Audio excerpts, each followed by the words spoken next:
자, 제목을 따라해 보겠습니다. 깨어있는 자와 자는 자. 말씀에 은혜 받으시기를 축원합니다. 우리 마태복음 24장, 25장은 마태복음의 종말론입니다. 예수님은 공생의 기간 중에 여기저기 다니시면서 천국 복음에 대해서 많은 말씀을 하셨지만 특별히 이 두 장에서는 세상 끝에 되어질 일들을 아주 집중적으로 말씀하셨습니다. 이 말씀은 어느 때 또 이제 어떤 시에 읽어도 매우 두렵고 무서운 말씀이지만 현실의 안주에서 적당히 살기를 원하는 사람들에게는 임박한 심판을 의식하게 만드는 엄청난 경고의 말씀이 아닐 수 없습니다. 자, 그 중에 본문은 열 처녀의 비유로 잘 알려진 말씀인데 이 말씀은 오직 마태복음에만 기록이 되어 있습니다. 1절에 그때는 주님의 재림의 때를 말씀하고 13절 말씀이죠. 그런즉 깨어있으라 너희는 그날과 그때를 알지 못하느니라. 이 말씀도 재림의 때를 말씀하고 있습니다. 이 비유는 한마디로 구원의 때가 아무도 예측을 할 수 없는 시간이기 때문에 깨어서 준비하고 있으라, 이런 말씀입니다. 유대인들의 혼인 예식은 우리나라 옛날 전통 혼례와 많이 비슷한 면이 있습니다. 그것은 크게 두 가지인데, 하나는 혼인 예식을 치르는 장소가 신부의 집이라는 것이고, 또 하나는 신랑을 맞이하는 아주 요란한 풍습이 있다는 겁니다. 다른 것이 하나 있다면 약혼식인데, 약혼식부터 법적인 부부로 인정을 받습니다. 다만 거의 1년간 살림을 차리지 않고 각자의 집에서 지내다가 이제 결혼식 날짜가 잡히면 신랑이 자기 친구들과 함께 신부를 데려오기 위해서 이제 신부의 집으로 갑니다. 그때 신부의 집에서는 신부와 그의 친구들이 신랑이 오기를 기다리게 되는데, 이것이 오늘 본문 말씀의 배경이 되겠습니다. 1절에서 열 처녀는 신부의 친구들인 들러리를 의미합니다. 우리 1절을 읽어보겠습니다. 그때 천국은 마치 등을 들고 신랑을 맞으러 나간 열 처녀와 같다 하리니. 신부의 들러리들은 저녁 무렵부터 등을 들고 나가서 신랑을 기다렸다가 그들 일행을 혼인잔치로 인도하는 그런 역할을 감당했습니다. 자, 이 비유에는 두 부류의 처녀가 나옵니다. 바로 슬기 있는 처녀와 미련한 처녀입니다. 열 처녀 모두 잔치를 기다리고 들떠 있었지만 그 중에 미련한 다섯 처녀는 자기들의 우선적인 임무가 신랑을 영화롭게 맞이하는 것이라는 것을 이제 생각지 못했습니다. 그래서 그들은 등만 챙기고 거기에 필요한 충분한 기름을 준비하지 않았습니다.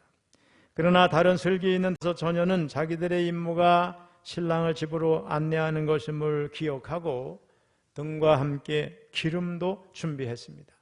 우리 2절로 4절을 같이 읽어보겠습니다. 시작. 그 중에 다섯은 미련하고 다섯은 슬기 있는 자라. 미련한 자들은 등을 가지되 기름을 가지지 아니하고 슬기 있는 자들은 그릇에 기름을 담아 등과 함께 가져갔더니. 오늘 본문에 등장하는 열 처녀는 성도들의 공동체, 다시 말하면 오늘날 눈에 보이는 우리 지상의 교회를 의미합니다.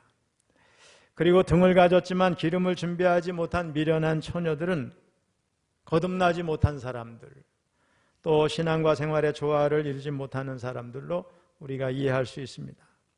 놀라운 것은 바로 이러한 사람들 역시 주님의 몸된 교회 안에서 한 구성원이 돼서 신앙생활을 함께하고 있다는 겁니다. 사실 본문 내용을 보면 슬기 있는 다섯 처녀와 미련한 다섯 처녀는 공통점이 많이 있습니다. 그들은 동일하게 등을 들고 신랑을 맞으러 나갑니다. 등은 곧 신앙의 형식을 가리키죠. 주일 예배도 나옵니다. 신앙 고백도 합니다. 또 11절에서 주여 주여 우리에게 열어주소서 이렇게 기도하는 걸 보면 입술로 예수님을 인정하기도 하고 기도도 할 줄 압니다. 신랑이신 예수님에게 호감도 가지고 있습니다. 혼인집 잔치에 들어가서 축제를 즐길 기대도 가지고 있습니다. 즉 주님의 재림을 기다리는 마음도 있다는 겁니다. 이런 점을 통해 알 수 있는 것은 슬기 있는 다섯 처녀로 대표되는 진실한 성도나 미련한 다섯 처녀로 대표되는 거짓 성도나 겉으로는 다를 바가 없습니다. 그래서 신랑이신 예수님이 오시기까지 그의 차이점을 알 수가 없습니다. 겉모습을 봐서는 저 사람이 진실한 성도인지 구원받을 사람인지 그렇지 않은지를 모른다는 거예요. 이처럼 오늘날 교회 안에는 결정적인 때가 오기까지 참 성도와 거짓 성도가 함께 섞여서 신앙생활을 하고 있습니다. 교회라고 하는 밭에는 알곡 성도와 가라지 성도가 함께 자라고 있습니다. 그러나 여러분 추수 때가 되면 알곡과 쭉정이가 갈라지게 될 줄로 믿습니다. 또한 교회라고 하는 한 그물 안에는 먹을 수 있는 좋은 고기도 걸려 있고 먹을 수 없는 나쁜 고기도 함께 걸려 있습니다. 근데 어부가 그 그물을 해변가로 끌어올리는 때가 되면 먹을 수 있는 좋은 고기는 이제 그릇에 담지만 먹을 수 없는 나쁜 고기는 기슭에 그냥 버리게 됩니다. 다시 말하면 똑같은 들러리 처녀들이지만 슬기 있는 다섯 처녀는 안으로 들어가고 미련한 다섯 처녀는 혼인집 밖에서 버려져 우는 때가 온다는 것입니다. 즉 눈에 보이는 우리 이런 가시적인 교회는 불완전해서 알곡과 가라지가 섞여서 이렇게 뒤섞여서 상존하고 있지만은 주님이 오시는 그날에는 가라지의 실체가 확연히 드러나게 될 것이고 교회는 완전한 모습으로 하나님 앞에 서게 될 것입니다. 자, 그러면 본문에서 주님을 상징하는 신랑이 언제 오십니까? 바로 열 처녀가 졸음에 겨워서 잠들어 있을 때 나타납니다. 자, 5절, 6절을 읽어봅니다. 시작. 신랑이 더디옴으로 다 졸며 잘세 밤중에 소리가 나되 보라 신랑이로다 맞으러 나오라 하매. 여러분 신랑을 기다리는 신부의 집을 한번 상상해 보세요. 분위기가 어땠을까요? 아마 새벽부터 분주했을 겁니다. 요즘엔 결혼식이 얼마나 편해요. 예식장 잡아서 돈만 주면 식사가 다 준비되니까 편하지만은 옛날에 시골에서 또 전통婚礼를 하게 되면 음식도 만들고 뭐 정신이 하나도 없죠. 그런 모습을 한번 생각해 보세요. 근데 문제가 생겼습니다. 준비는 다 됐는데 초저녁 시간에 오기로 한 신랑이 약속 시간에 도착하지 않는 겁니다. 그러니까 긴장이 풀린 우리 열 처녀 애들이 처음에는 뭐 하나 둘 이렇게 졸다가 나중에는 다 잠들어 버렸습니다. 외형상으로는 차이가 없습니다. 여기서 졸며 잤다는 표현에서 알 수 있는 것은 마지막 결론에서 깨어있으라 이 말씀이 뭐 생물학적으로 잠을 자지 말라 이 말이 아니고 영적으로 깨어있으라는 말인 걸 우리가 알 수가 있습니다. 어쨌든 어느 순간 모두가 잠든 한밤중이 됐을 때 신랑이 왔다, 신랑이 도착했다 이런 외침이 들렸어요. 자, 5절, 6절을 보면 모두 잠에 빠졌던 사실에 대해서는 특별한 언급이 없는데 다만 처녀들이 예상하고 있던 초저녁보다 훨씬 늦은 시간 한밤중에 신랑의 일행이 들이닥쳤다는 것을 표현하고 있습니다. 자, 이러한 사실은 결국 주님의 재림이 아주 불시성이에요. 언제 오실지 몰라요. 어떤 때 올지 몰라요. 그러니까 그런 때를 대비해서 미리 준비해야 한다는 사실을 강조해 주고 있습니다. 주님이 다시 오시는 그날에도 지금처럼 똑같이 정치, 경제, 사회, 문화 등 사회 각 분야는 분주하게 움직일 것이고 사람들은 먹고 마시고 결혼하는 일들을 위해서 이리저리 뛰어다닐 겁니다. 그리고 그 와중에서도 영적인 분별력이 있는 목회자들은 끊임없이 주님 오실 날을 대비하라, 회개하라 말씀을 전할 테지만은 듣는 무리들은 여전히 언젠가 잘하면 되지 이렇게 결단을 뒤로 미룰 겁니다. 그러므로 우리는 알아야 될 줄로 믿습니다. 너무 늦었다는 절망의 탄식이 나오기 전에 일할 수 없는 밤이 오기 전에 주님을 맞을 준비를 해야 합니다. 주님이 우리가 너무 더디 오신다고 생각할 무렵에 마치 도둑처럼 그렇게 깜짝 재림할 것이기 때문에 그렇습니다. 신부가 사랑하는 신랑을 기다릴 때 자지 아니하고 밤을 새면서 문소리에 귀를 기울이는 것처럼 우리가 깨어서 사랑하는 주님의 오심을 기다린다면 주님이 언제 어떻게 오신다 할지라도 주저함이나 당황함이 없이 기쁨으로 주님을 맞이할 수 있으리라고 생각을 합니다. 자, 오늘 본문에서 특별히 주목해야 하는 말씀이 있는데, 그것은 미련한 처녀들이 슬기 있는 처녀들에게 기름을 나눠달라고 요청을 했을 때 슬기 있는 처녀들이 이를 거부한 사실이에요. 그 이유는 기름을 서로 나누게 되면은 10처녀 모두가 결혼 예식이 끝날 때까지 충분히 사용할 수 있는 기름이 되지 못하기 때문에 그렇습니다. 우리 8절 9절을 읽어보겠습니다. 시작. 미련한 자들이 슬기 있는 자들에게 이르되 우리 등불이 꺼져가니 너희 기름을 좀 나눠달라 하거늘 슬기 있는 자들이 대답하여 이르되 우리와 너희가 쓰기에 다 부족할까 하노니 차라리 파는 자들에게 가서 너희 쓸 것을 사라 하니. 여러분, 이 말씀은 한 개인의 구원이라고 하는 것은 그 각 개인의 인격적인 믿음과 결단으로 이제 얻게 되는 것이지, 결단코 타인의 믿음이나 또 도움이나 타인의 기도로 얻어지지 않는다는 귀한 진리를 우리에게 깨닫게 해주고 있습니다. 우리는 우리 주변의 사람들을 구원으로 인도하기 위해서 최선을 다해서 노력을 기울여야 해야 됩니다. 그러나 여러분, 궁극적으로 결단을 내릴 책임은 복음을 전하는 자가 아니라 복음을 듣는 당사자에게 달려 있습니다. 오직 구원은 하나님과 한 개인의 1:1 관계로서만 주어지기 때문에 그렇습니다.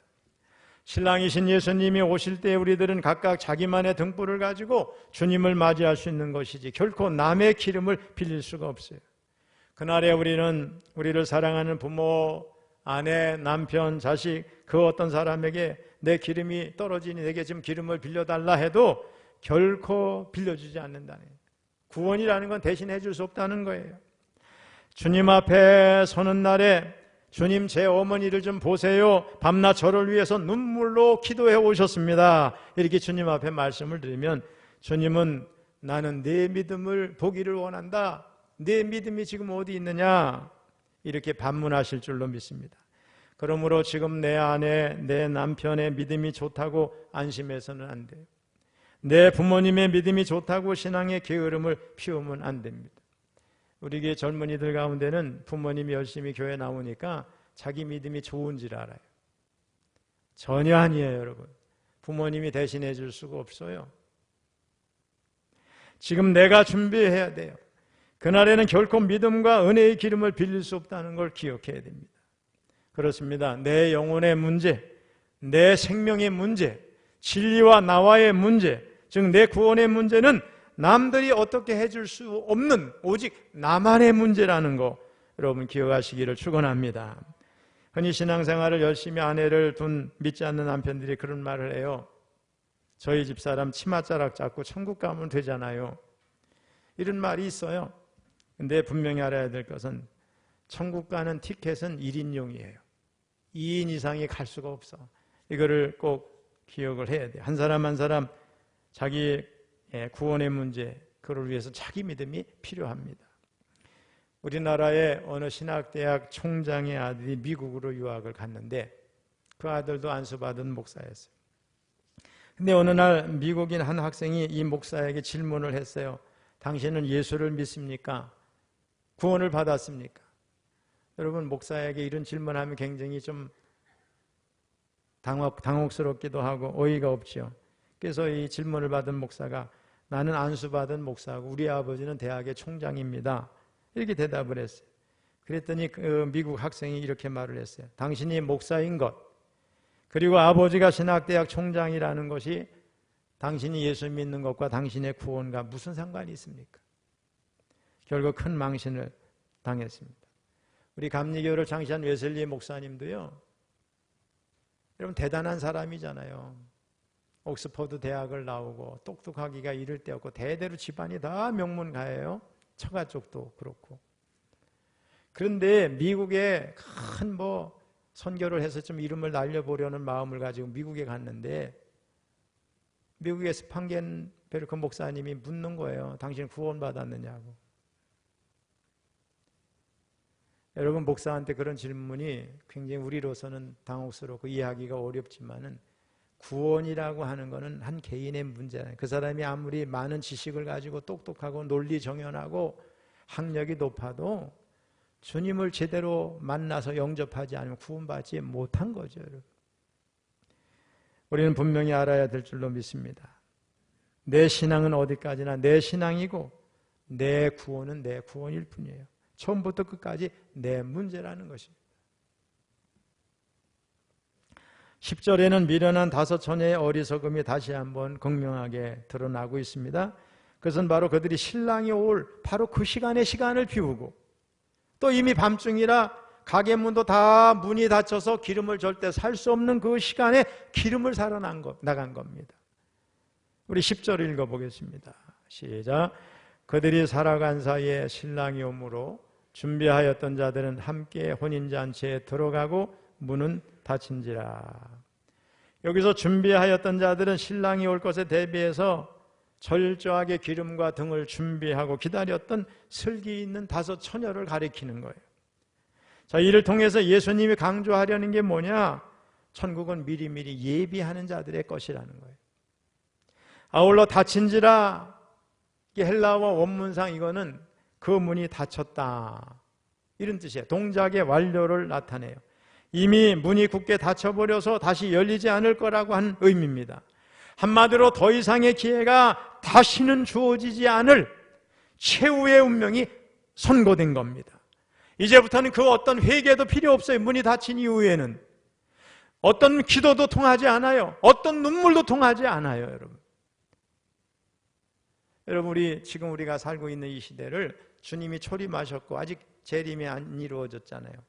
이미 하나님 나라는 시작됐고 완성되지 않았어요. 그래서 이미와 아직 사이에 우리가 살고 있어요. 지금은 얼마든지 복음을 받아들이고 예수를 믿을 수가 있지만은 주님이 오시고 나면 이미 문이 닫히고 나서 다시는 기회가 없다는 거예요. 11절, 12절은 특별히 심판의 엄격하고도 존엄한 성격을 잘 보여줍니다. 우리 11절, 12절 읽어봅니다. 시작. 그 후에 남은 처녀들이 와서 이르되 주여 주여 우리에게 열어주소서. 대답하여 이르되 진실로 너희에게 이르노니 내가 너희를 알지 못하노라 하였느니라. 여기서 그 후라고 하는 것은 종말적 심판이 완결된 때를 가리켜요. 즉 심판이 끝나 슬기 있는 자들이 천국으로 들어가고 문이 완전히 닫힌 때예요. 그리고 남은 처녀들은 기름을 예비하지 못해서 기름을 사러 갔다가 돌아와서 문이 닫힌 상태에 바깥에서 있는 미련한 5 처녀입니다. 이 미련한 5 처녀는 닫힌 문 앞에서 안타깝게 애걸을 합니다. 주여 주여 우리에게 열어주소서. 하지만 그들에게는 더 이상의 기회가 주어지지 않고 엄정한 선언만 들립니다.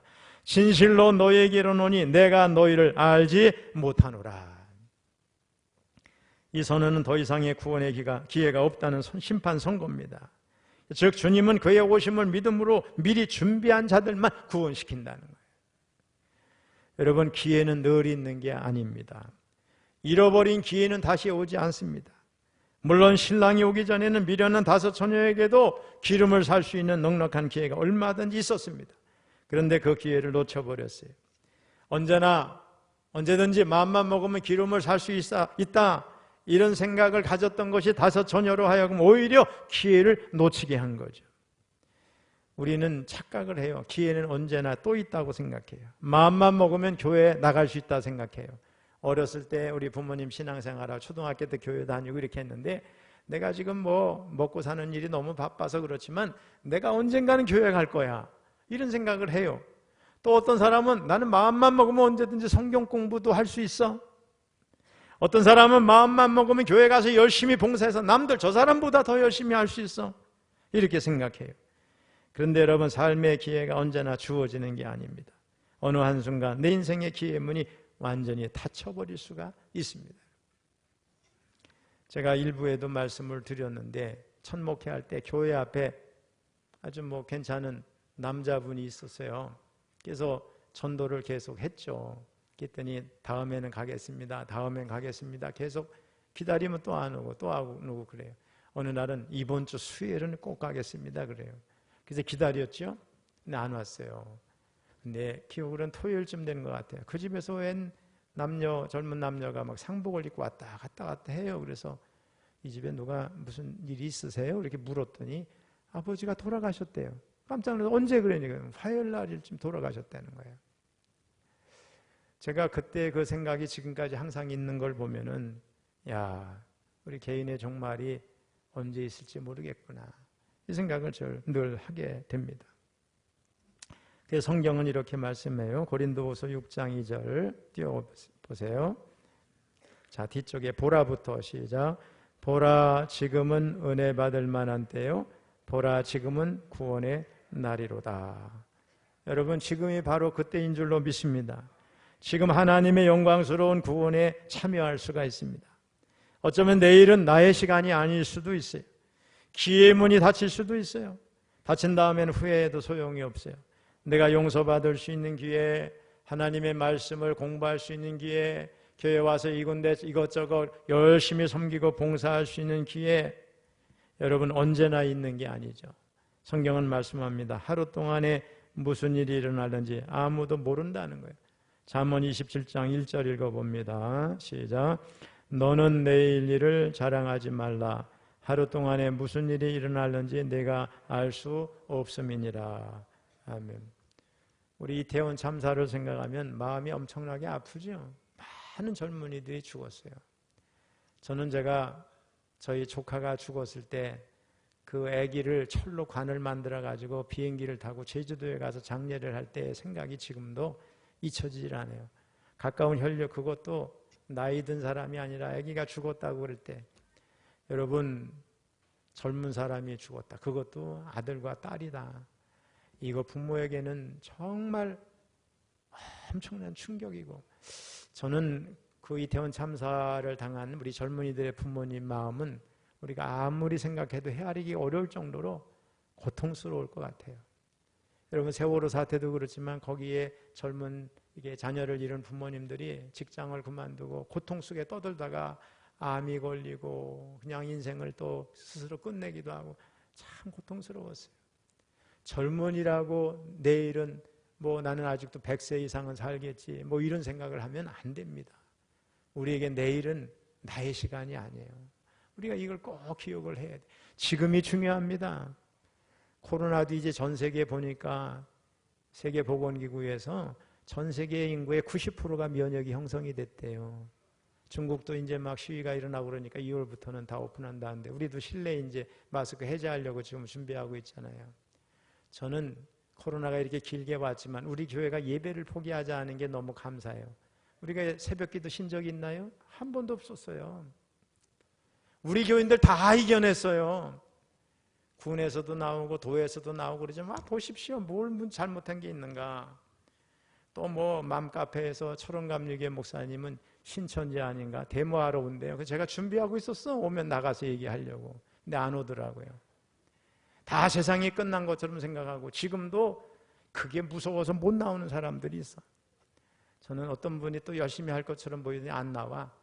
보니까 또 코로나가 무섭다. 아니 세상에 무서운 게 하나님의 심판이 무섭지 무슨 코로나가 무서워요. 지금도 주저앉아가지고 무슨 이게 영상 예배 드린다고. 그건 병원에 있는 분들만 드리는 거예요. 걸을 수 있는 분은 다 나와야 돼. 오늘 이 시간에 영상 예배 드리는 분 죄송하지만 다음 주부터 다 나오세요. 결단하세요. 주저앉으면 신앙은 결국은 끝나버리고 말게 돼 있어요. 사랑하는 성도 여러분, 주님은 전혀 기대하지 않는 시간에 어느 한순간에 도둑같이 오실 것이고, 그래서 주님은 뭐라고 말씀하세요? 24장 44절을 읽어봅니다. 시작. 이러므로 너희도 준비하고 있으나 생각하지 않은 때 인자가 오리라. 우리는 주님의 재림을 우주적인 종말 또 역사적인 종말이라고 말하는데, 종말에는 우주적인 종말, 역사적 종말만 있는 게 아니고 개인적인 종말도 있습니다.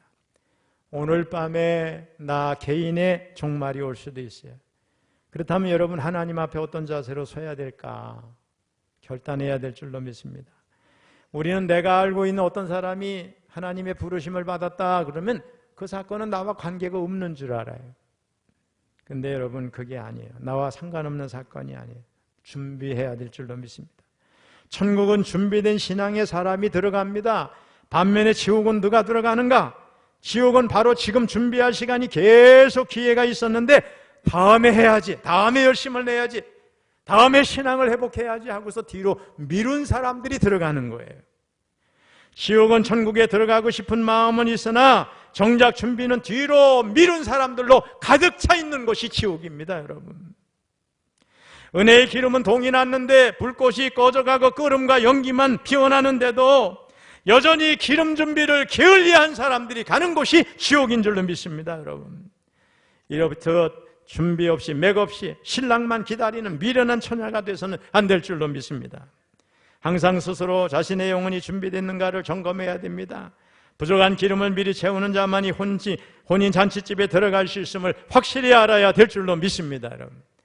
우리가 성탄절을 기다리는 강림절, 대림절이 되면 성탄절만 생각해요. 주님은 이미 오셨어요. 그 의미를 되새기는 성탄절도 중요하지만 더 중요한 것은 다시 오실 주님을 기다리는 그 마음이 중요한 줄로 믿습니다, 여러분. 일찍이 주님을 사랑했고 주님의 복음을 전하는 일에 평생을 바쳤던 미국의 전도자 무디는 언제나 죽음을 준비하는 자세로 하루하루를 살았던 하나님의 사람이었어요. 그가 어느 한순간 찾아온 죽음 앞에서 이렇게 고백했어요. 땅은 물러가고 하늘은 열린다. 내 주께서 나를 위해 오신다. 그는 평소에 이렇게 말씀했어요. 여러분, 어느 날 신문에서 무디가 죽었다는 보도를 보실 것입니다. 그 보도를 믿지 마세요. 저는 죽은 것이 아니라 하나님 나라에 갔기 때문에 여기서 볼 수 없는 것입니다. 여러분, 이런 말은 늘 역사적 종말과 개인적인 종말을 준비한 자만이 할 수 있는 말이에요. 그냥 허둥대다가 어떤 철학자가 한 말처럼 내가 그럴 줄 알았다. 자기 죽음을 보고 죽기 전에 한 말이 내 우물쭈물대다가 너 그럴 줄 알았다. 자기에게 그런 말을 했어요. 옛날에 신앙 조문 뭐예요? 지금 다 팔아먹고 열심히 못하면서 지금 충성해야 돼. 지금 최선을 다해야 돼, 여러분. 저는 늘 이런 생각을 해봐요. 저도 이제는 은퇴할 때가 오지 않겠어요. 근데 열심히 못한 거 그때 후회해도 소용이 없습니다. 지금 못하면 소용이 없는 거예요. 여러분, 지금 충성하고 지금 헌신하시기를 축원합니다. 얼마나 시간이 빠른지요. 요새 뭐 붉은 악마라고 그래가지고 또 난리를 치죠. 월드컵에서. 우리 익숙하잖아요. 한일 월드컵이 언제 있었어요? 2002년에 20년 전이에요. 저거 언제 있었지 하면 10년 지나갔고, 어쩌냐면 20년 전. 누가 죽었대 그러면 한때 뭐 세상에서 뭐 힘 좀 쓰는 사람인데 벌써 30년 전, 20년 전. 금방 지나간 것 같다는 거예요, 여러분. 한 달도 금방 지나가고 1년도 금방 지나가고 막 그래요. 여러분, 지금 최선을 다해야 될 줄로 믿습니다. 오늘 예배에 참석한 성도 여러분 모두 신랑 되신 주님을 맞을 준비 없이 잠든 미련한 다섯 처녀들처럼 자는 자들이 아니라 신랑 맞을 준비를 철저히 했던 슬기 있는 다섯 처녀처럼 주님의 재림을 사모하며 깨어있는 복된 성도들 되시기를 주님의 이름으로 축원합니다. 주님이 언제 오실지 몰라요. 마지막 13절을 읽고 마칩니다. 시작. 그런즉 깨어있으라. 너희는 그날과 그때를 알지 못하느니라. 아멘.